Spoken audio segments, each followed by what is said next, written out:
Ladies and gentlemen, boys and girls, it's your boy Mr. Box Office from Mr. Box Office TV, back with another video for you today. And in this video, I wanted to speak about Eberechi Eze to Tottenham Hotspur is in doubt at this moment in time. And with this deal been so prolonged for so long now, we've been looking at Eze for a very, very long time. And now you're seeing Crystal Palace now trying to change the terms, which was a deal that was unquoted by journalists, tier one journalists, saying verbal agreement agreed by the two clubs and personal terms already agreed with the player Eberechi Eze, and this was kind of looked as a deal that was already done on Saturday, if we believe reports. It would be quite a dramatic change to Tottenham, to this whole saga, if the deal turns out to be all but off. And with Tottenham Hotspur really needing a number 10 in midfield, which is Eberechi Eze, would provide us with that quality in that position, it puts Tottenham in a really difficult position. It clearly, as you saw against Burnley, yeah, we played well, but you can see that there are still there's a creative midfielder spot that needs to be filled now that Maddison is injured, maybe for the whole season, or likelihood to be injured for the whole season.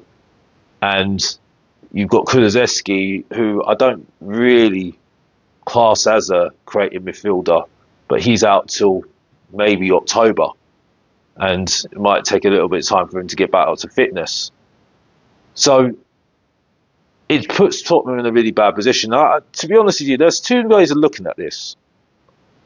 For me, when you look at the deal of a £60 million for Eberechi Eze, I think that's pretty good for a price of a player like Eberechi Eze, whose quality is shown by the fact that he's won two trophies in the last couple of months, both the FA Cup and the Charity Shield, and he was an influence on both of those games in the final against Manchester City first in the FA Cup, and Liverpool, who were the champions of the Premier League last season, in the Community Shield, and had an influence on that as well. The fact that you're getting a player like that for 60 million is just a snitch. Let's be honest here, because there was arguments earlier in the window with Manchester United, with Mbeumo and Cunha, that when Cunha went for how much he went for, is 62 million, I think it was over 60 million anyway, that Bremo's going to have the same sort of price as well. And then there was quotes on Semenyo, who I don't think is anywhere near an Eze in terms of quality or what position he is at the moment. And he's looked as a price of 70 million. So when you look at the price for Eze and what price we paid for Kudos, that's pretty much a snitch. Let's be honest here.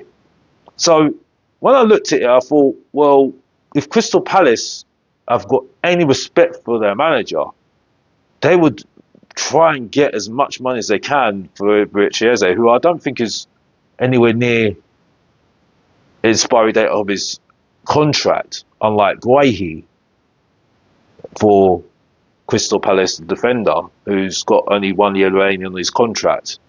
So it's a bit of a confusion to me how we've got to that number. Maybe this fact of that the deal is that Crystal Palace will get more money up front. That's maybe the deal is, because that's the only way forward for me, because Glasner must be absolutely seething. A manager that's going to be sought after, by the way, and I think will be ending up leaving Crystal Palace soon, because I don't see him hanging about if he's getting his star players getting taken away from him. and that's very difficult for him, isn't it? So, but my issue is this: is that the way that we drag this out, and I think we're getting taught a lesson in the fact that we try and negotiate the way we negotiate, and I think now you're seeing Steve Parish, and also to the extent of the Eberechi Eze's agents trying to get more out of the deal. Because at the end of the day, I think they've started to realise that they need to get their, as much as they can out of this deal. And this is what's delayed it. Also the fact of the time frame this is as well. It's near the end of the window, the close of the transfer window. So there's even more pressure to get replacements in for Crystal Palace.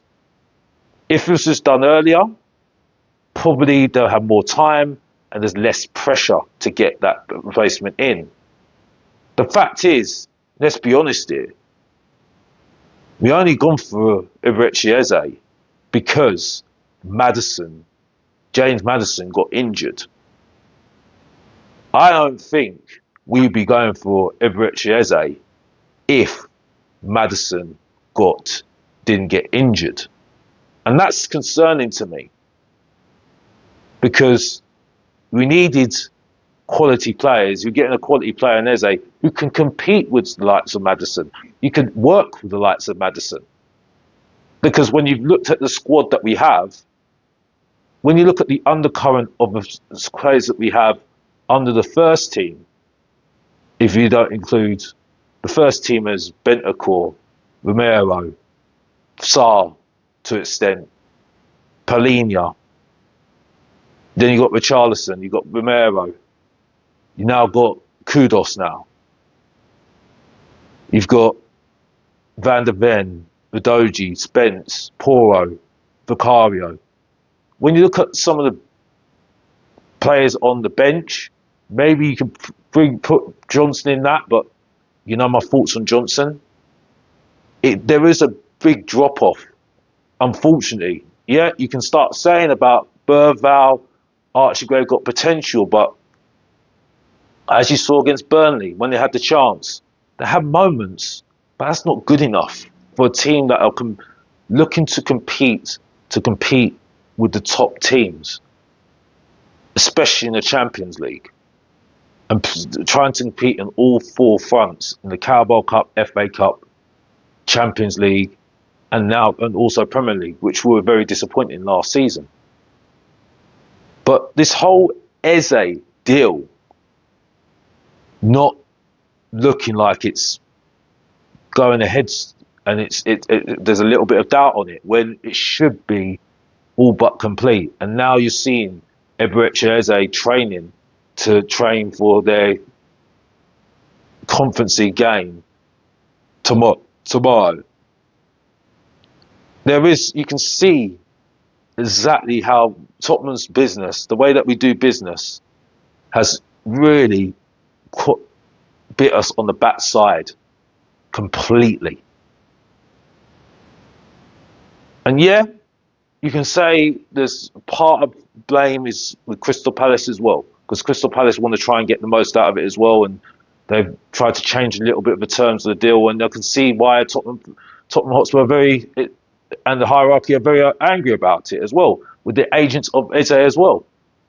But the fact that we left it so late, the fact that we left it after Maddison got injured, and now we're trying to get the replacement in for Maddison now, and so late in the window, this is only ourselves to blame. Ourselves to blame. And we get what we deserve. And hopefully it will all go through.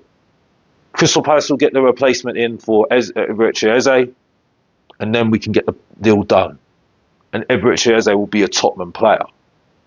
But this teaches Tottenham that they got to think ahead. Try and think ahead with your squad and what you are as a club if you want to be successful.